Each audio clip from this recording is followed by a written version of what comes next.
got love for you, man. You know what I'm saying? What are we talking about? You know, I'm not here to start any trouble. I'm only going to say nice things about you from now on. I think you're handsome, and I think you're a wonderful host. I'm fat and I'm overweight. Just don't say anything silly. I was waiting for you to say that. I'm not laughing about it. You think this is funny? I take it serious. You know, I don't want y'all to take anything out of context that I'm saying. He's very funny. He likes to joke around a lot. As a personality and as an entertainer, yes. This is going to be really quick. I'm not taking any questions. Go ahead and get comfortable. I'm going to talk for a little bit. You're listening to Cabbie Presents, the podcast. Welcome. Thanks for checking in with me. If you haven't already, give us a little subscribe on iTunes. I'm your host, Cabbie Richards. You can check out all my food pics on Instagram at @TheRealCabbie if that tickles your fancy. I can't believe I just said that, but, you know, it felt natural. If you want a screen filled with dumb, check out my Twitter feed at @TheRealCabbie. Instagram is the same thing, at @TheRealCabbie.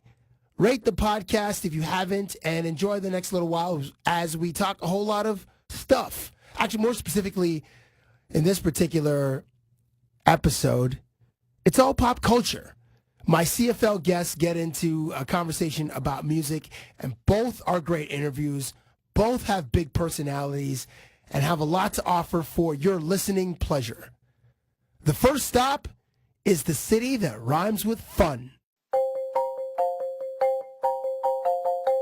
If it's going to be an interview, I'm going to conduct it. So I'll answer my own questions, ask myself the questions, then give y'all the answers.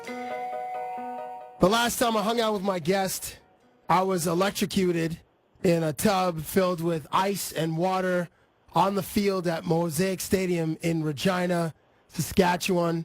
And my guest just stood with a smile on his face, just taking it in. One of the anchors of the best defense in the CFL. And I'm happy to be joined by one of my favorite interviews in sports, because we could talk about virtually anything as we do on this podcast. I'm pleased to be joined by Ricky Foley of the Saskatchewan Roughriders. Welcome back, sir. Such a great intro, Cabbie. I'm crying over here, brother. That's awesome. I do what I can, man. You mean a lot to me, man. Hey, where are you right now? I am on Victoria Ave in the lovely, beautiful 35 degrees Celsius, Regina, Saskatchewan. Oh, okay. I don't know what Victoria is. That like the main street, or is that like a side street? Yeah, it is. It's if you've been here, it's probably where you ate, you stayed, and everything else. It's the main street. Yes, it's their version of Yonge Street in Toronto. Is that right? Is that right by that mall? Because I bought last time I was there, I bought like socks or like boxer briefs from the Bay. Right there's like a. That's right Victoria. There. Yeah, Hotel Saskatchewan is on it, and the Armada. Yeah. That's the one. How exactly is your city going to sustain like 100,000 Canadians coming into Regina for the 101st Grey Cup? Happy you mentioned that, Cabbie. I actually have a spare bedroom. Oh, yeah? Dude, I'm 100% claiming that. Okay, all right. I was kind of going to put it out there where I was going to charge $1,000 a night for it, but all right, well, listen, I know you're not just a businessman, you're a businessman. So yeah, you know what? I'm sure TSN's going to put me up in a spot. So to whoever's listening, Ricky Foley has a comfortable, what is it? Like a double bed, or is it a queen size bed, or a futon? What do you got over there? I got nothing in the spare bedroom right now. So they should either bring like a a sleeping bag or a air mat. Will you at least give them an air mattress by then? The back patio has a couple of lawn chairs and a lounger, so you can bring that into the room. Yeah, 2 couches. I mean, you're gonna be partying so hard during Grey Cup, Cabbie. Let's be honest, you're not gonna. No, you're not going to need a bed. Man. Listen, you'll be good. I can only party on the final, like after the game, because beforehand I have to do interviews too, and I can't be out there smelling like Belvedere and Grey Goose, trying to talk to you dudes, because you dudes would be like, did you go out last night, Cab? And then my eyes would be bloodshot red. They look like Michael Jordan's eyes. Yeah, I'm not. I don't know if you're gonna find anybody who doesn't have those symptoms though. Right. Weeks. So Right. I don't think anybody's gonna notice. You might be right, including my bosses. So what were you doing today in Regina, Saskatchewan? Trying not to catch heat stroke. Actually. Okay. It was hot. It was like 35 out here today, but no, we had day 2 practice. It was pretty good, basically the last like full practice before the game on Sunday. And actually a couple of my teammates, we just did a backpack drive for kids going back to school in the area who that's cool. can't afford school supplies. Yeah. So just the teammates and the coaches and the staff, they all donated money. And we were able to give like 80 local kids backpacks full of supplies and everything. And Target was really good. They donated a lot of it, but it was all through the Salvation Army. And it was good, man. It was a good cause. You guys have a Target out there? We have a new Target. It's kind of, like the talk of the town. Pretty good news. It's, yeah. Dude, Targets are like not quite talk of the town here in Toronto, but when they first opened their doors, it was like it was a deal. It was like, Targets in town, and apparently it's not the same as the American Targets, where like you can get T-shirts for $6. And you can get like groceries, and they have the giant Targets in the U.S. I heard it's not quite the same. What does the one in Regina look like? Well, since they just kind of sponsored the event we did, I'm going to say they're just awesome. But I mean, well done. Yeah, I mean it's kind of like a Walmart kind of thing. You pretty much get everything you need. And I almost got in a car accident, so. Whoa! Can you please You should maybe pull over. I hope you're at least on like Bluetooth or on headphones. I'm on Bluetooth. Yeah, okay, good. Hey, so I'm going to give the audience a little bit of a background on our cold tub sketch. When I got to your stadium, we had organized, and you made me feel so like welcome in the stadium that when I was in your guys' training area, you guys, it was lunch, and you're like, Cab, you want to grab some food? Like, you had like these big things of like ribs and stuff, and I really wanted to eat the food, but I don't want to be that jerk from TO just because I have a job on a sports channel that feels like I can just go eat your guys' food. I don't want dudes looking at me sideways. So I do appreciate you extending the food, the invitation for the food, but I didn't want to be that guy. I've been that guy before, and that guy's just a jerk. No, you know what though? It's a family out here, man. Once you're part of someone from Rider Nation, like a player or a staff member, if they cordially invite you to an event or the sacred locker room, food after practice ritual, I mean, you're good, man. You're one of us. You're good as long as you're good to go, man. I have another reason I didn't accept is I'm always that guy. I don't know if you're this guy, Ricky, but I'm always that guy that gets grease or mustard or ketchup or barbecue sauce on his clothes without fail 100 out of 100 times. Man, I've seen you out, man. I know you. Oh, yeah. So you've seen me with cranberry juice stains on my shirt. Oh man! I don't know. Can you help me? Brother. Can you help me, man? Dude, I honestly need help. It's like a life coach, or I just need something because I can't just be a drunk rhino all the time. No, man. I mean, let's be honest. You're a pretty successful guy. Things are going pretty well for you. Like, why rock the boat, bro? Like, just do you. Don't have that, reflective moment where you start questioning, who am I? What am I doing with my life? I'm getting older. Don't do that, man. Just be you forever, man. And forever. In my casket, I will have a stain on my shirt from something that I ate, recently before they put me in the ground, because I will remain that friggin' rhinoceros, which has no sense of etiquette or decorum anywhere. And if you don't, and I'm still living, I'll make sure I bring like a Grey Goose and Cran and put a little lens on your chest, bro. Thank you, sir. That'd be the best way to go into the ground. So it turns out that when I was there, we had permission to use the facilities cold tub, and then on the day, it did like 90 seconds before I was putting on my microphone, we're going over the bit, we're told, boom, we couldn't use the one inside the locker room, but you came up with the idea to use like the backup tub, which is one we actually used in the bit. He came up with that pretty quickly. Were you surprised or amazed that I could fit into the cold tub that you guys had on the fit? Because it was pretty small. It was. And B, that I actually jumped in it, full body. More surprised. I knew you were going to fit. I mean, I think you've done a great job within your workout plan and diet. I see you a slimmer version of Cabbie. I've saw it in person, so I'm proud of you. Appreciate that. Thank you, sir. But in case, because the listeners, they can't see that right now at home, right? So I was just going to put that visual out there. Cabbie's a slim Cabbie right now, people, just so you know. I'm working on it. Thank you. Right. But the jump into it, I mean, it took a lot for you to get in there, but you did it. Hats off, man. You went all the way in. I mean, you had a minus, 40-degree rated scuba gear suit on. You still went all the way in, bro. Hey, did you jump in the cold tub today? Talking about 35 degrees Celsius? Yeah, negative. I don't need that in my life. I don't really need it in my life. Okay. No, when I need it, but otherwise, yeah, no. And then, you know what, too? I shouldn't be putting this out there, but oh well. It was so hot today that guys, they just wanted to cool off. They didn't necessarily need the rehabilitation part of the cold tub, and they were just sweaty jumping in there, and I just, I don't want to be a part of that. Oh, so dudes were just jumping in the pool just to... Oh, yeah. Just because they're hot.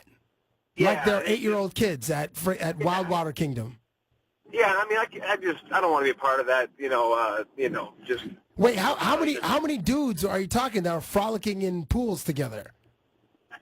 At least, I mean, there's shifts. Probably like shifts of, we could probably fit 8 guys in at once. And so hijinks shifts of 8. That's what it is. Wow, just rotating through. Just guys splashing water on each other, just like dying in the heat. Yeah, okay, all right. I didn't know where we were going to go. I thought with the splashing, we're going to start giving guys visuals at home of what's going on in Rider Nation. Well, listen, listen, you guys are teammates. You guys are family. If you guys are 8 years old, there's nothing wrong. This is a little tomfoolery. Dudes are just cooling down, putting cold water on each other. That's right. I mean, that's normal. It's normal, right? Just no car wash scene from Grown Ups 2, With Andy Samberg's butt on the windshield. Yeah, none of that going on, just so we're clear. Hey, this week would have been Michael Jackson's 55th birthday. When you're out at night or at a wedding, do you dance to his music? I mean, at a wedding, I'm dancing to anything. It doesn't matter because where I'm at, you can be playing whatever you want. But yeah, I'm definitely an MJ fan. Not too intense, but when that music's going, he's got a few of those hits. You got to dance to it. You can't not dance to it when you hear it in a club. Now, how do you dance to Michael Jackson's music? Do you just do like a simple 2-step, or do you do a version of a Michael Jackson step? Oh yeah, I mean, we had a celebration when MJ died. We had like a celebration sack dance. We did a Thriller. We did it through the whole, well, not the whole thing, but we did the Thriller, kind of dance to it on the field. So who's we? We? Where were you at that time? It was 2009, I believe, is when Michael Jackson died. Yeah, we were. Were you at BC still, or were you with Toronto? Yeah, BC in 2009. Yeah, we were in BC. Yeah. So I can't remember the crew we had. I think Aaron Hunt was involved, and I feel like he's a big dude. I think Ryan Phillips was involved in it too. I'm not sure, but yeah, the guys on defense, we had it going pretty good. I'm pretty sure it was in BC we did. I just remember practicing the Thriller dance. So nice. So wait. So when you do dance to Michael Jackson's, you didn't say whether you do a Michael Jackson impression or do you do just a simple 2-step? No, I mean, we're trying to do the video dance. But wait, Ricky, when you're like say you're at a jam or a night spot, right, and they comes in, you hear the drum kick of Rock With You. It goes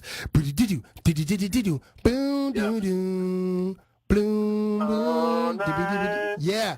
So when that comes on, how are you dancing to that, for example? By myself, I'll probably just keep it 2-step. I'm a big guy, so I'll probably just 2-step it out. Keep it casual. But when I was single, not anymore, and I had a female, right. I'm getting after it, I'll give it my best, Right. You just want to make sure that the other females know that you can move on the dance floor, because that is attractive to them. Big guys who they think, he's just a big guy, he can't move, and then you show them the hip work, Cabbie. I know you know what I'm talking about. You show them the hip work, and yeah. Well, good times. I'm sure in your single days, long time ago. Wait, long time ago, that it was like you can't even remember how long ago it's been, but in your single days, I'm sure it was a good time. Those times. I used to do pretty good for myself. Hey, who do you think owes more to Michael Jackson, Chris Brown, Usher, or Justin Timberlake? I guess what I'm saying is, who do you think I don't want to say he bites his style the most, but who do you think pays homage to Michael Jackson the most of those three artists? I think they all got probably been inspired by him quite a bit. I think they'd probably admit to that. But seeing as how Usher came out before Chris Brown and Timberlake, I'd have to say probably Usher is the most influenced by him. And I think Chris Brown's, influenced by, Usher but Justin Timberlake, I know he's really open in how he was inspired by MJ. So I'd have to go with Usher, man. And I think Usher was always respectful of his appreciation for MJ and how much he was inspired by him and wanted to be like him when he grew up. So I think that's always been there, and Usher's been cool with how he respects the legend that is. Did you see Timberlake's performance at the VMAs? Like he was honored with the Michael Jackson Video Vanguard Award. Did you see it? And knocked it out of the park. Yeah, that kid's got some talent, man. Man, he's honestly, I get, and the thing is, always sincere too. He's a funny dude. I saw him on SNL. You see him on SNL a couple times, obviously. Yeah, right? He's hosted it 5 times. He's part of that club. Always does such a good on. He's a funny dude. He can act. I mean, he's a super talented dude, man. Like that's, man. He's on point. He is on point. I mean, like I don't know. Did the Jay-Z and Justin Timberlake concert come through Regina or Saskatoon? I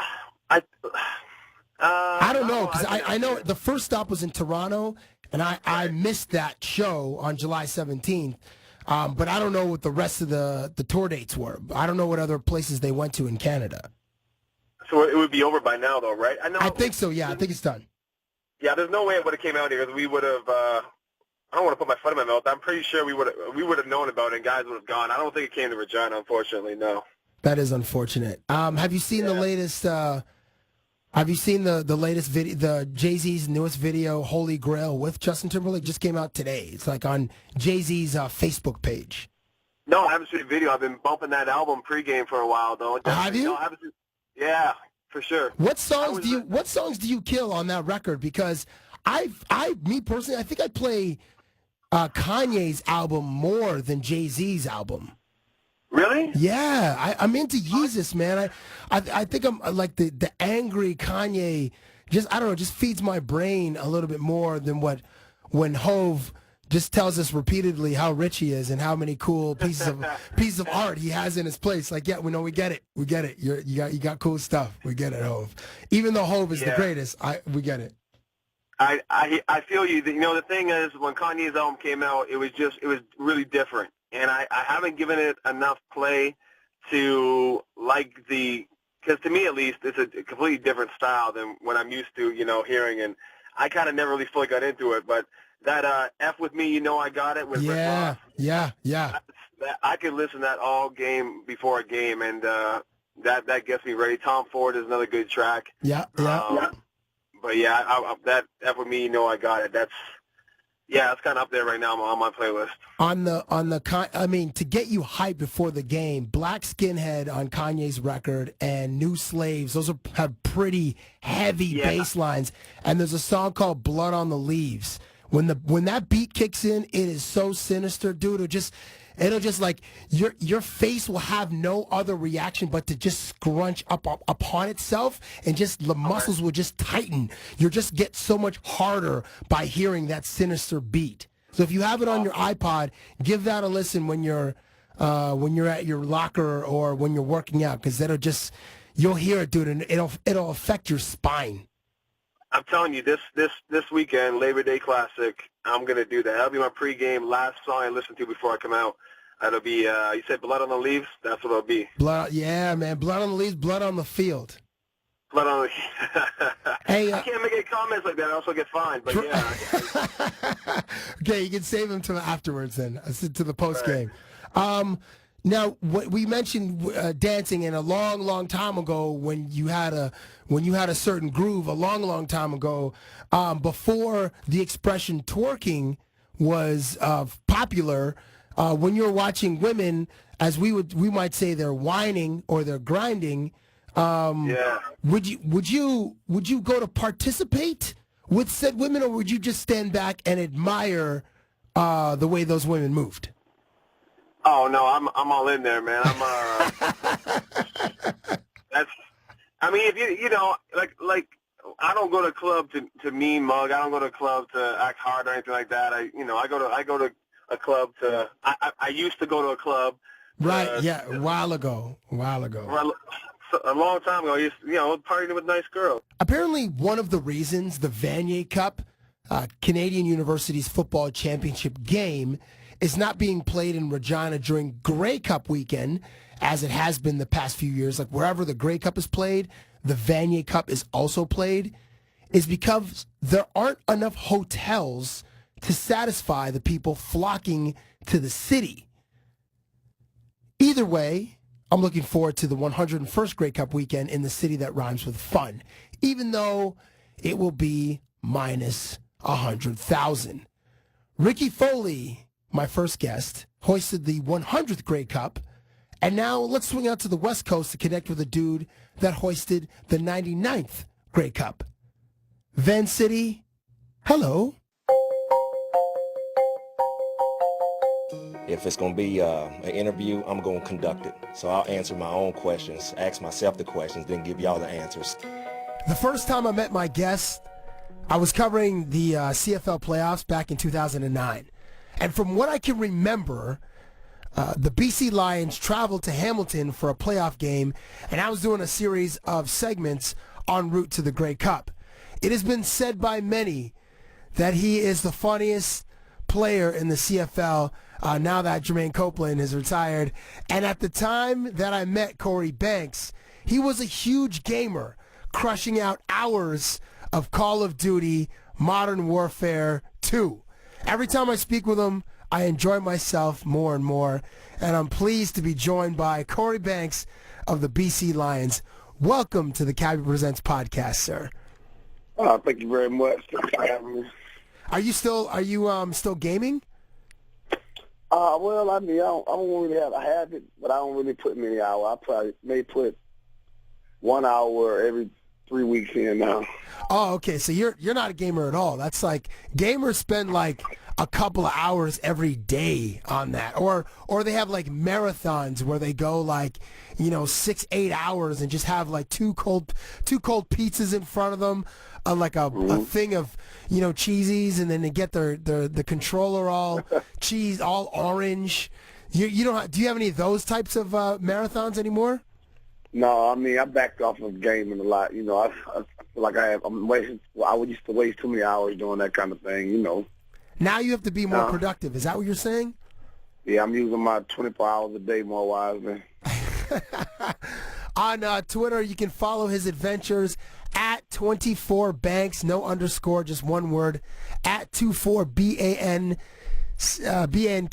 excuse me, at 24Banks. In November, the PS4 is coming out. I think it's November 15th. And the Xbox One is rumored to come out November the 8th. Will you be purchasing either one of those game consoles? I don't think so, because really, how much more can I take? I mean, I'm still learning the PS2.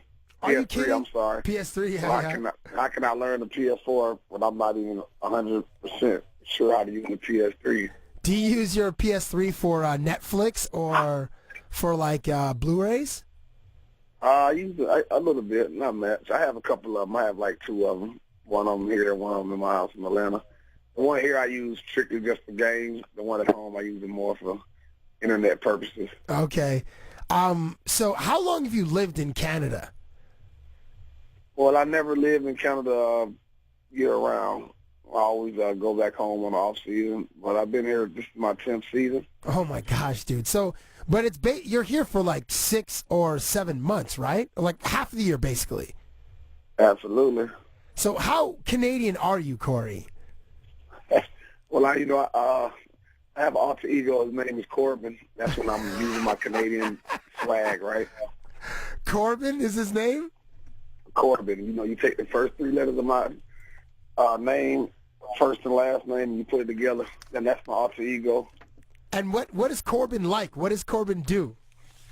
He's a party animal. Party guy, cool guy, funny guy. So that's my other skip. When Corbin is partying, is Corbin a Jager Bombs kind of guy, or is he just like a Coors Light or a Bud Light kind of guy? I'm a Jager Bomb definitely kind of guy. Jager Bomb here and there, and Grand Marnier. That's my Jager Bomb for shots, Grand Marnier for my regular drink, and I'm satisfied. Now, Korey, when Corbin comes out, does Corbin have a Canadian accent, or does Corbin speak exactly the way you speak? He cleans up his verbiage and he gets very proper on you. I have a little Canadian in me now. After 10 years, a decade, you learn how to live like the Canadians live, and so I adapted pretty well. So, So how have you adapted? Like, what Canadiana have you embraced being here for 10 years playing in the CFL? I find this fascinating, by the way. Well, first of all, I know how to keep myself warm because everywhere is cold by the end of September, and I learned the word A. That A word is pretty popular, and pardon me, that's one of my favorite words now. I have it in rotation in my vocabulary, so the A and pardon me, that's part of my vocabulary, definitely. We are certainly polite. That's our thing. Like sometimes polite to a fault. But in Vancouver, like, it rains all the time, though. So, like, I mean, and you mentioned that, or you spend your off season in Atlanta, and I'm sure it's probably hot all year round. Do you have rain boots, Korey? Oh no, I believe rain boots are for women and kids. Men don't wear rain boots. Do you wear Timberland boots? I don't own a pair of Timberlands at the moment. I used to have a lot of pair of Timberlands, but at this point, it's too hot to be wearing Timberland boots. And they've been out so long, it's time to move on and try something new. Well, what kind of boots do you wear when it rains, dude? I mean, Vancouver rains like 339 days of the year. Well, if it's raining and to know what I'm doing, I adapt to, I don't really wear rain boots. I wear whatever shoes I have on that matches my outfit. If it get wet, it get wet. There you go. Now, as far as Canadian cuisine goes, do you call bacon simply bacon, or do you refer to it as Canadian bacon? Oh, I call it that swine because I don't eat pork. Unfortunately, I used to about 5 years ago, but I've been off of it for a while. It's strictly swine, Dude, you sound like my mom. My mom calls pork that swine. That's exactly what it is. Dude, but you're from the South, man. That's like pork is a natural part of your diet, being from the South, no? Man, yes, pork is like, I don't know too many people that don't eat pork. No, I didn't say I didn't like it. I just don't eat it anymore. I haven't eaten it in years. But it was delicious. I kind of remember. I like to smell it when people cook it, just so I can take my mind back to how it used to taste. But I won't eat it anymore. But pork is definitely one of the best cooked meats you can have. Korey, but I don't eat it. Why did good for you. Why did you cut it out of your diet? I did a report before in college about it, and when I did my research and did my own, put it up under magnifying glasses and whatnot, with alcohol on it, left it out on the balcony, all kind of things. It just, everything about it told me that this is the most disgusting meat you can eat as far as health wise. So I ate some bad ham one day, and I said that was it. So that was the real reason, not the research you did in high school. The research you did in high school was like 15 years ago, dude. Yeah, but it was in college. College. It was definitely, the final draw was when I ate the bad ham. I was winging myself off of it, but I couldn't let bacon, pepperoni, and baby back ribs go. Finally, I winged myself all the way off of it. Oh, that's great. That is great. Are there guys on your team that still try to sell you on the idea of eating pork or eating bacon? Yeah, everywhere. When people hear that, like we in a restaurant, I be like, does that have bacon on it? And I'm like, oh, no bacon, this, that, and other. They look at me crazy. They always give me the speech, oh, I'm going to eat bacon until I die. I'm like, yeah, I know it tastes good. I know it does. Believe me, I do. But I just chose to get it out my diet because, it's high in sodium and all that little sorts of things. So try to manage it before I have to manage it one day, right? That's true. Quickly about bacon. Did you ever try the Double Down when it came out? That sandwich from KFC, which the bread was chicken breast? With the chicken breast and the bacon. No, I never ate that. And in the middle was like cheese and like some kind of mayonnaise and there was bacon. Do you know anybody that survived eating one of those? Probably not, man. It probably like a 2,000 calorie sandwich, right? I never had one though. Never. I think it was closer. I think it was closer to 3,000 calories and like maybe 2,000 milligrams of sodium. Like it was honestly like you're either gonna get diabetes type 3 or you're gonna just get a heart attack like immediately. Exactly. That's why I left that stuff alone. I mean, but it's to each his own, right? I mean, I'm not trying to downgrade pork by no means. If you like it, I love it. That's just my preference. So I'd rather just wing myself off any meat. Hey, when my career's over with, I'm gonna be almost a vegan. I won't say 100% vegan, but I'll be close. Why, dude? Well, I'm gonna let a lot of the red. I don't eat a lot of red meats, and I don't eat pork. So there's really nothing left but chicken, and that chicken stuff, man. I don't know. It's just too many. The chicken's getting bigger, right? I'm getting scared. Right. Well, yeah. I mean, they're not just naturally that big. Obviously, they gotta pump some. Well, they pump antibiotics and they pump some steroids in there, and they pump some preservatives when it's being shipped around or whatever. But yeah, because North Americans, they want a lot of food and they want it cheaper. Because in America the portions are bigger than Canada, but still the portions are big here. Yeah, they're big. They're big all over. But I mean, one of my biggest pet peeves is if I have a big chicken wing, I won't eat it. If I go order some wings and the chicken wings are 4 inches long, I'll leave those alone. Wait a second. Are you saying if the chicken wings are too big on the plate, then you won't eat them? Nah, I won't eat them anymore. I'm past that time. What does that even mean, Korey? What are you telling me right now? I feel like it's a mind thing, right? It don't taste good to me once I feel like it's not real chicken. I call, steroid chicken and all that stuff. I call it unreal chicken. So I think these kids are 7 foot tall at 13 now,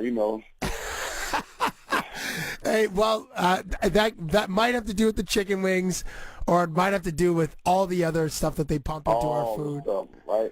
But why? So, why does that mean that you have to be a vegan? Are you going to give up turkey, and are you going to give up all kinds of fish also? No, that's why I say almost a vegan. Almost a vegan. I love seafood. I'm from Florida, so seafood is what I love. I'm never giving up seafood unless it just says it causes something and it's 100% research. I'll never give up seafood. Hey, seafood is delicious, dude. So, okay, so you mentioned you're from the South, and I'm not exactly sure where this young woman is from. I just know her dad was a famous country singer about 20 years ago. But Miley Cyrus, and some people are blaming Jay-Z because of her recent behavior, because Jay-Z on that song Somewhere in America on his latest record, Holy Grail Magna Carta, or Magna Carta Holy Grail, excuse me, He said, at one point he's like, twerk, Miley, Miley, twerk. And when her video, when she's in the jogging suit and she's twerking, it was like 90 seconds long. I think it came out like a year ago. It was kind of cute. It was kind of funny. But it feels like Jay-Z has almost enabled her in this recent course of behavior. What do you make of Miley Cyrus in her performance at the VMAs recently? Well, I seen the dance briefly, and I just look at it as she's in an industry where it's changing. You have to sell yourself a certain way to become one of the prevalent people. So, and she's a young woman, right? She's gonna do things that she look back 10 years from now and be like, why did I do it? But she's just having fun. That's rich girl's problems, right? She's a rich girl having fun, and she's gonna do what she wants because it's gonna keep her relevant in the media. Yeah, she's 20 and she's a millionaire. And I remember when the Hannah Montana show was at its peak, she was worth like hundreds of millions of dollars because she was on she did TV, she had music, and her song Party in the USA was a big hit a couple of years ago. She had her face on on merchandising, on lunchboxes and T-shirts and all this kind of stuff. Recently, I saw on a website her net worth was about $120 million, which is just disgusting. Okay, but when you see, Korey, young kids, these young entertainers acting the way they are, acting as though they have no accountability, who's to blame when these teens act out? Do you think the public for us feeding their machine or their parents? Well, I'm a firm believer in your leadership start at home, so I got to go to the parents. And you are what you was led to be. And, I mean, if your parents well, unfortunately for Miley Cyrus, she has more money than her parents. So, really, at the end of the day, and she's an adult now, so she's going to make a decision off of that. And I won't blame the parents for her, but when the young kids act out, a lot of kids don't hear the simple word, I love you anymore, right? So a lot of kids act out for that love, and they don't, because, if you go to the average home and ask a parent how many times they tell their child they love them, not when they're babies, like when they're 13 and older, I guarantee that response would be, very minimal.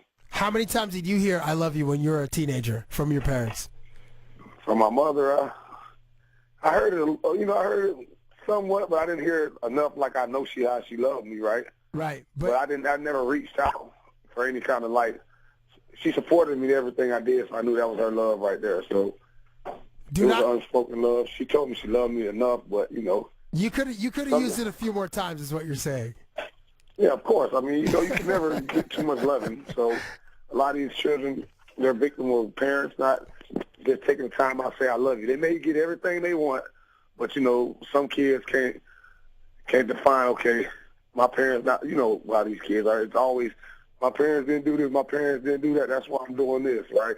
Yeah. That's the way of that's the excuse for the world now. My parents didn't do this, so I'm doing that. Korey, how many times do you say I love you to your teammates?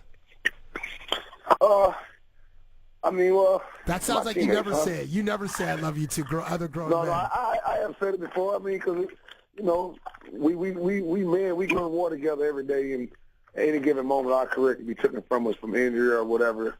So, we say it, and it's no, but how many times do you say it? Not we, but you yourself, you personally. I say it quite often, man. I say it at least once a week to somebody. For somebody, at least once a week. But do you say it in victory, or can you say it? Do you ever say it in defeat? Well, I said it in victory and humility. Both. It depends if they need it. If I feel like my words can give somebody a better day, I'll give it to them. I'm not bashful by no means when it comes to that, because at the end of the day, I'm secure, and I know. As grown men, I can't stroke ego too much, because at the end of the day, you're grown now. You got to be able to make a decision on your own.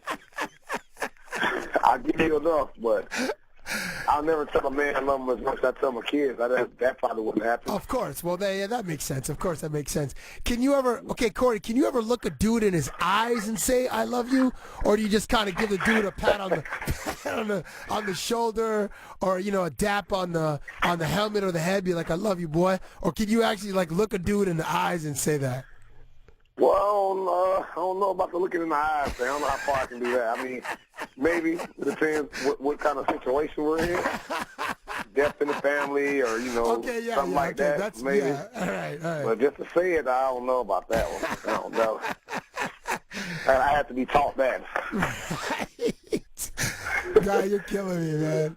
Hey, so also at the VMAs, which was like, for like 48 hours or like 72 hours, that's all, that was like dominating the headlines or whatever. And obviously the way that Miley Cyrus was dancing on Robin Thicke. Miley Cyrus is 20, and some people were taking umbrage with Robin Thicke because that dude is 36. Have you seen his new music video? And like Blurred Lines has been #1 on the pop charts for 12 straight weeks. Like it's about to set some records. But have you seen Robin Thicke's new video called Give It To Me featuring 2 Chainz and Kendrick Lamar? No, I haven't. I'm sorry, I haven't seen it. I haven't seen it. No, it just came out a few days ago. It's not. You'd have to go look it up on YouTube. But okay. So the video is directed by Diane Martel, and this might appeal to you because the whole music video is shot in a football stadium, and there are like a dozen different cheerleading squads, like the kind of squads that you'd see at like Southern, Grambling, you know what I mean, like Howard. Also, black cheerleaders. Yeah, you got some black not drum lines, but just some black cheerleaders are in there. And dude, are you washing dishes right now? No, I walked away. I'm sorry. I had the kettle on its own. The timer. The kettle? No, it cut on the water cut on its own on accident. Okay, it's all good. So I just heard some like rattling around. I'm like, is this guy like are his hands immersed in a sink filled with water, soapy water, and you just like cleaning plates or whatnot? So in this video, okay, so like Blurred Lines. Did you see the Blurred Lines video at least? No, I haven't seen it because honestly, if I could have one bad thing to say about Canada, you guys, cable is absolutely terrible. So you don't get to see a lot of things unless you look it up on YouTube or something like that. Everybody watches stuff on YouTube, though. I've only seen the video on YouTube, and I saw the explicit version because I wanted to watch the explicit version where they're half-naked girls in the explicit version. You got to watch. I'm gonna look it up. I might lock it in and look it up. Okay, sure. So that sparked your interest. Yeah. Okay, there you go. So if you look, so Blurred Lines, the explicit video, you have to watch it after we have this conversation. But then also watch Give It To Me because the centerpiece to me of this video is there's an ass float. Okay, there's a giant ass on a float, which I think the idea is great. The execution is so-so, and like, because they could have taken, I know you remember this video. Remember Sir Mix-a-Lot's video, Baby's Got Back? Oh, yeah. And in the video, there's just these giant asses, like these like set pieces in the video. Mm-hmm. Okay, so in this video, there's the same thing, but the ass cheeks move in this particular song, on this float. When you went to college, which one again? Mississippi State. Mississippi State. Were you guys the Bulldogs? Yes, sir. Okay, Mississippi. Was there anything like that at your football games or homecoming where there was like anything sexualized that explicitly? Not in the state of Mississippi. Were the girls twerking back then? Well, no, they wasn't allowed to do that. They wouldn't be able to do it like that. No way. What did you guys call? Did you guys just call it grinding back then? Like the way that women danced? We call it juking. You called it juking? Juking, yep. See, my parents are from the Caribbean, right? And in the islands, the expression juk means to know a woman in the biblical sense. It means to get down, juking. So it's funny that you guys, like the dance move is juking in the south of the United States, but in the islands, that means to be south, if you know what I mean, in her United States. Yeah. Or her one state. Is Robin Thicke's music on any of your playlists? Not the new CD. The older one needs to be on there. That one in there. Not the newer CD. The one when he had what song was that? The one that made him almost famous. I have that one. Well, I think the last one. This one's called Blurred Lines, but the one before this had like Me I Play with Jay-Z on it, and it had like a Nicki Minaj track on it. I just lost my iPod, dude. I just lost it this past weekend in Vancouver, and so now I'm like without music in my life. In some ways, it really sucks without having a friggin' library of music at your disposal. So I forget the name of the album, but on your late night music playlist, what artists are on there? I'm just curious as to what you have on your particular playlist for this type of activity, Korey. Wow, well, I definitely will have me some Adele. Really? Yeah, Nice. I love Adele. That's one of my favorites. Anthony Hamilton, Life Jennings. Dude, Life Jennings, is anybody rep like that's the first time I've heard Life Jennings' name in over 5 years. Just you saying it right there. Yeah, Life Jennings, I like him. I'm more of a classical music listener. I like to hear the instruments with the nice voice, but I don't just want to dance all the time. I want to hear that soul, I'm kind of old school when it comes to that. So all those remind me of old soul singers. So on a late night playlist, Adele, Anthony Hamilton, and Life Jennings will be on there. Absolutely. That is. Yeah. You might be the only person on earth to have those three artists together on one playlist. Maybe, and I also listen to that sometimes before the game because I like to get to it crunk and excited, so I have to calm myself down and just listen to something like that. And that kind of keeps my emotions down. So before you walk into battle, because you guys are modern day gladiators, you're listening to slow jams in the locker room. Yep, with my headphones on. Yep. Or when I'm on the field warming up. I'm gonna be totally honest with you, man. I did a lot of curriculum activities, and I never was in the house enough to watch TV. So I used to always be in stuff, and I had Boy Scouts. I had white friends, man. They weren't into a lot of the rapping, so I hung with them a lot, and I wasn't into a lot of rapping. I'm still not into a lot of rapping unless I need that fix, for a special time or a day, or maybe get you crunk in football or something. But I have no knowledge of all the rappers. I hate to say it, but I know the guys for the most part, but I don't know a lot of them. Wait, Korey, that's totally fine. It's really my bad for assuming that you're in hip hop because you're from Florida, but you hung out with a mixed crowd. So what are these extracurricular activities? I'm sorry, you said Boy Scouts? Yeah, I was in the Boy Scouts, and I did some amazing things growing up. Would probably paved my way to be who I am now. And I didn't do the normal black kid things. Well, what did you do? And I used to go hunting, camping, fishing on boats. Catch what you eat. We out there for 3 days, and whatever you catch, that's what you eat. Are you kidding? And I went on survival missions. I did all this growing up. It was ridiculous, It was zip lining, bungee jumping, zip lining, bungee jumping, scuba diving. Really? Your life I sounds did all like kind of stuff. It sounds like you were at a summer camp your whole life. That's what it sounds like.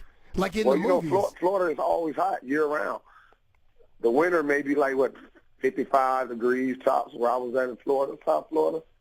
So we could do almost anything all year.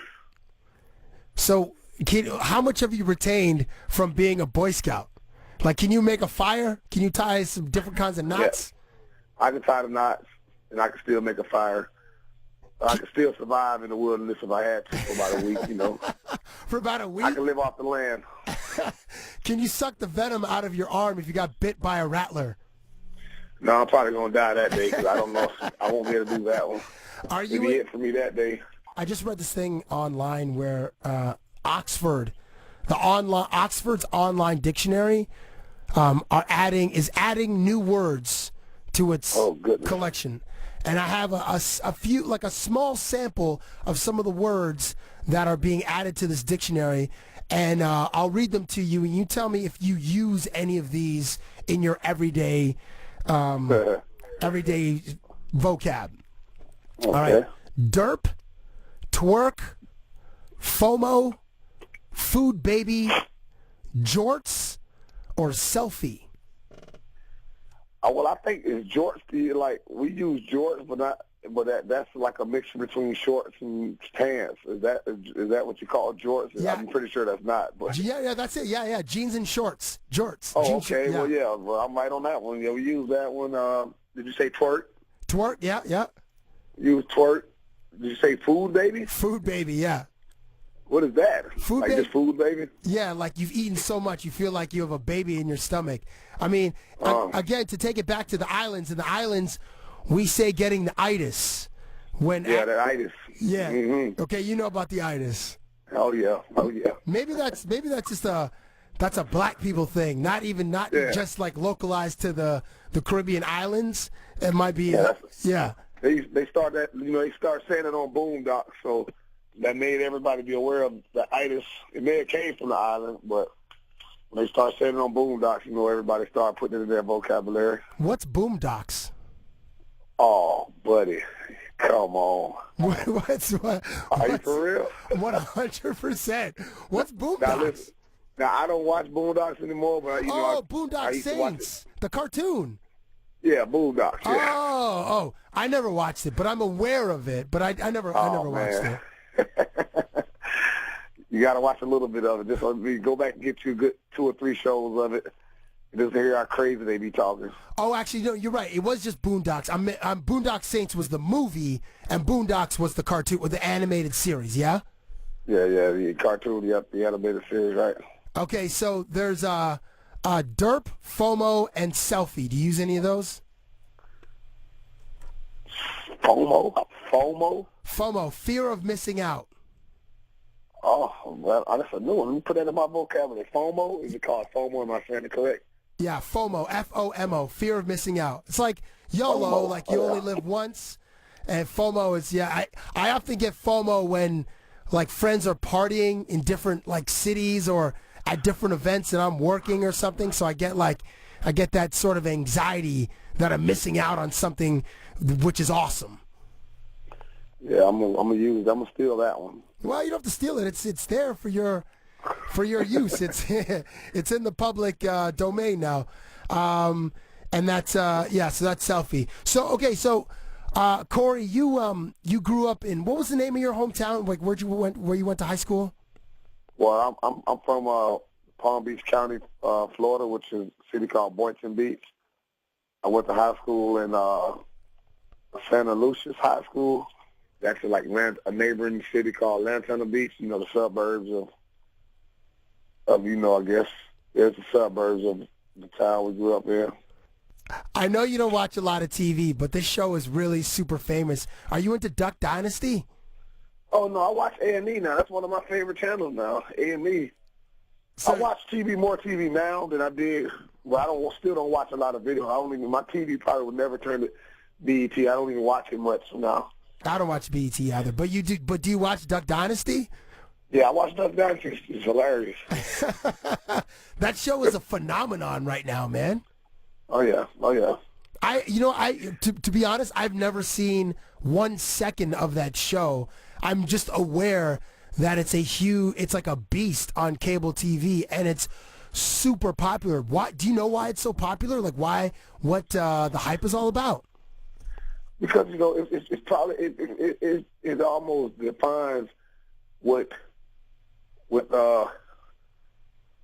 would I word this? It almost defines how modern day America used to be. A bunch of country guys making millions, living off the land, and with the beards, they look like the mountain men, right? Right.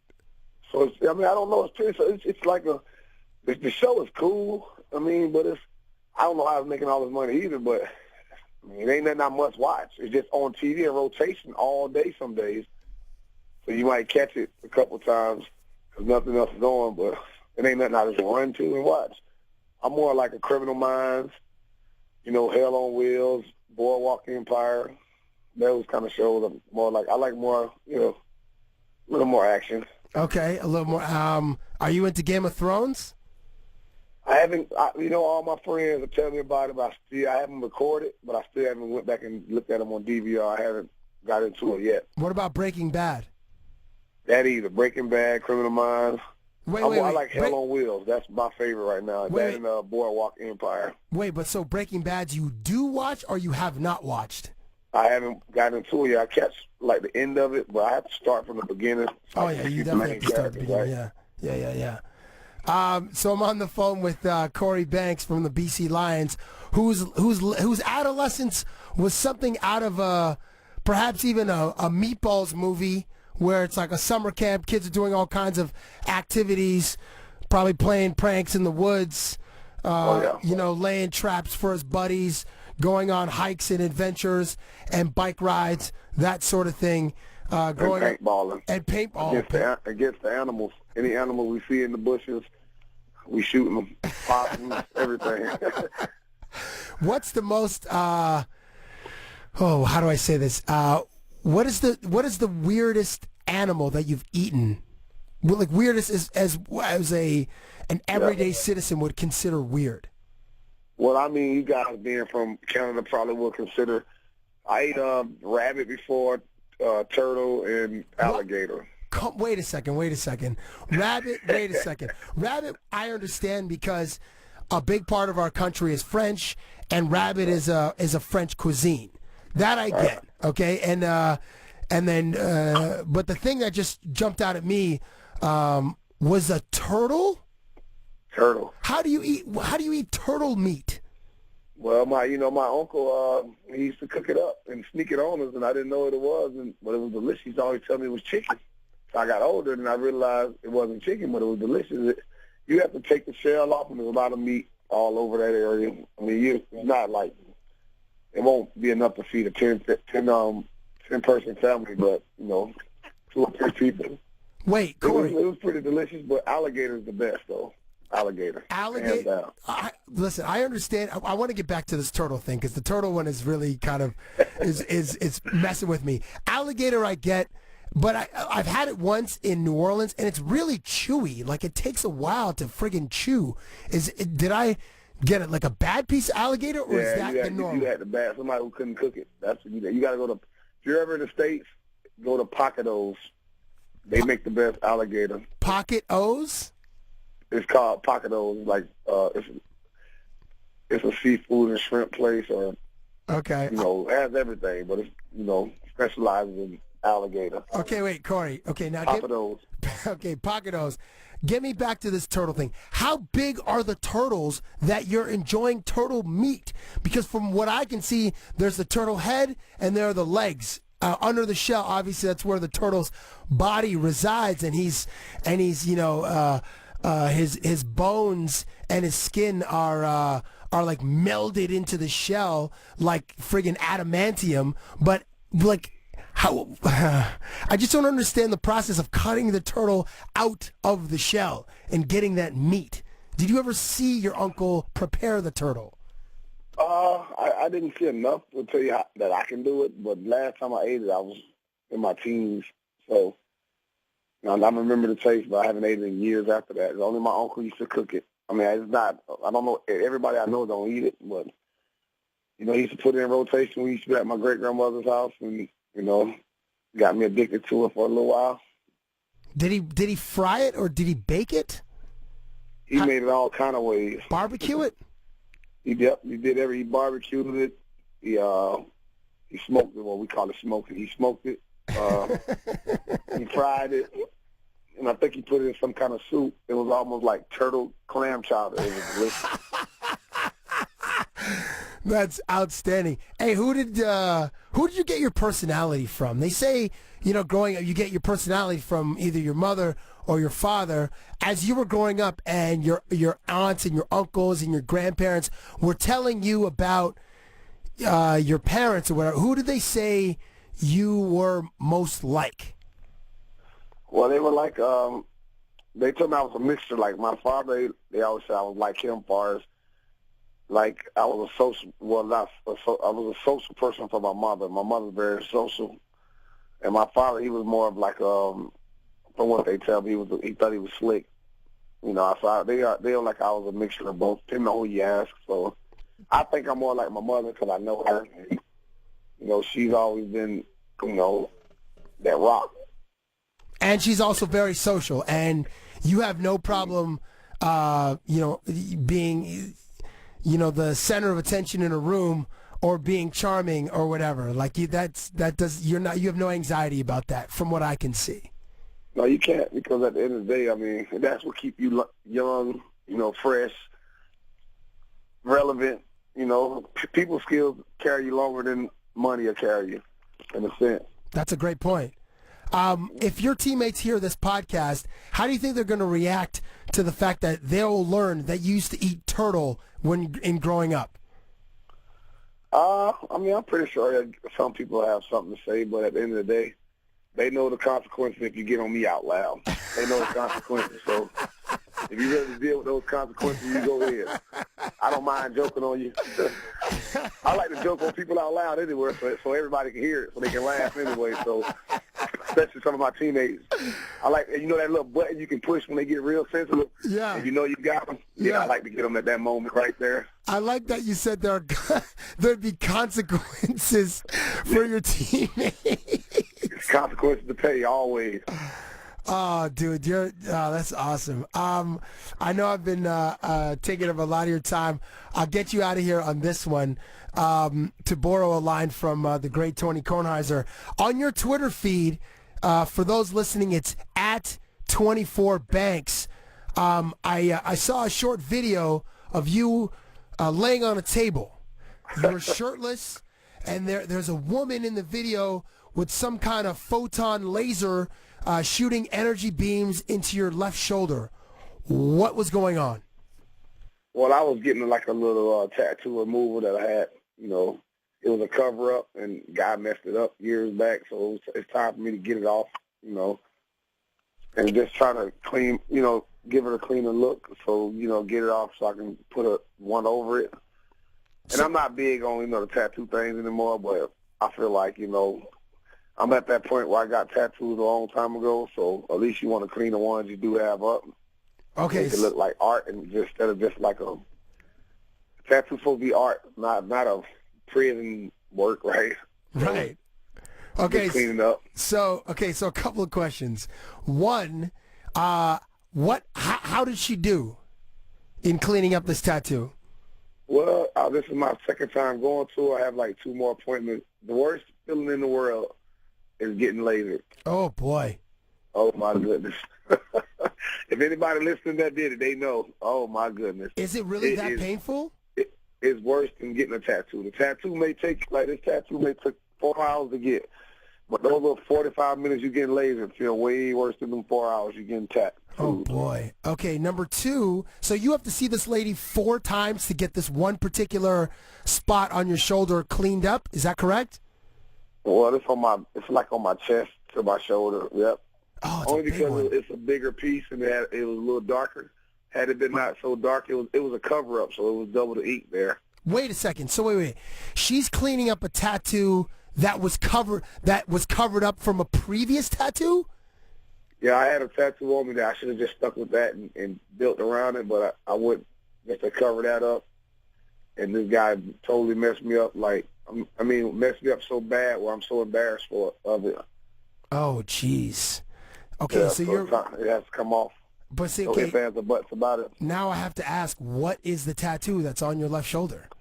It's connected with my shoulder and chest. And, it's supposed to have been a collage of things, but when he put it on me, after about 2 hours in, I went to sleep. So when I wake up, he freestyled and did some other stuff that he wanted to put in there, so I can't even tell you what it is. I can tell you if I ever want to do something bad to somebody, that was today. Whoa, my gosh. Wait a second. So what was the original tattoo, Korey? Well, it was just, it was really just letters and a couple words and big letters, so, okay. When you're So 17, 18. Right. Okay. So that's it's I was going to say something, like Tupac had Thug Life on his friggin' stomach. You know, it was No, it like, wasn't that. okay, I know it wasn't that because you went to, your whole adolescence was at adventure camp. So it could have been paintball champion, or it could have been, you know, Boy Scouts, or, you know, something like that. Okay, so that original tattoo you didn't like, so then you went to get it covered up by a different tattoo artist who took it upon himself to do something in his mind which was creative, which in turn you did not like. No, no, I absolutely didn't. And did you pay for this? Did you pay for the cover-up? Well, I pretty much, you know, I hate to say it, that day he thought he was gonna get paid. I didn't pay him anything. But he paid you for. Well, he's paying you now with this freaking pain. Going to the laser treatment, paying that, and taking his pain. And he paid me nothing but a heartache. And this guy was terrible. The worst tattoo artist ever. Was it a Canadian guy? No, he was back in Atlanta, and he owned this big old shop where a lot of people go.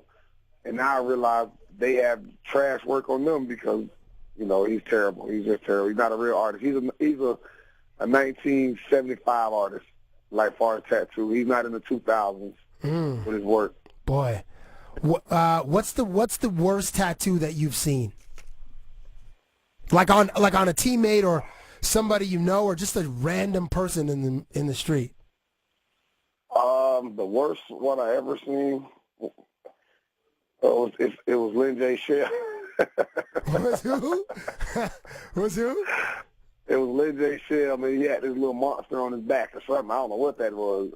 He had like a monster inside. I don't know what it was. It was terrible though. Oh no! Like a gremlin or like one of those creatures that sit on top of buildings, a gargoyle or something. Yeah, it was something like that. And then Dante Marsh had this little bulldog on his arm, and whoever drew the bulldog made the bulldog, two of his arms look broke and small on there. It was terrible too. You know that work you get done back in the day, that junk is terrible. If you're anywhere near 30 and you had a tattoo when you were early 20s or teens, your tattoo most likely is terrible. Oh man, that's unfortunate but hilarious at the same time. You probably haven't seen this because you're not on Instagram, although you are on Twitter. But Larry Sanders of the speaking of bad tattoos, of the Milwaukee Bucks, has the word "receive" tattooed on his arm. No, sorry, it's on his hand. It's on his left hand, like receiving the Lord or receiving the ball or receiving, blessings or whatever it is. But the word "receive" is misspelt on his left hand. It's R-E-C-I-E-V-E as opposed to the correct spelling, which is R-E-C-E-I-E-V-E. Oh God! So yeah, he's got that. Man, so that's terrible. So as bad as you think yours is, I mean, you play football, so it's always covered up. But this guy's a basketball player, and he handles the ball with both his left and his right hand. So that is currently on his hand, and I'm sure we'll see it in the upcoming NBA season. Dude, I hope the rest of the removal isn't as painful. I hope it gets lighter as the treatments go on, but somehow I doubt it. Oh man, don't tell me that. Oh, the worst tattoo ever is Gucci Man with that ice cream cone on his face. He a man. Mess. Yeah, that was. He's a fool with that one. A mess, and I ain't scared to say it. Man, there are moments where things happen to us as a culture and as a race. They took us back years. You just took us back 100 years with that one. Did it ever? I mean, Chris Rock used to have that bit on the Chris Rock show where he would, he'd have, either This Day in Black History or stuff that would take us back a few years. The Gucci Mane ice cream cone tattoo on the face definitely took us back a few years. Oh, man, more than a few. That and those saggy jeans with your drawers showing. Yep. Yeah, man. Just do it. We just do it to ourselves, man. I'm sick of it. I know. But it's because, like you talked about earlier, it's the media.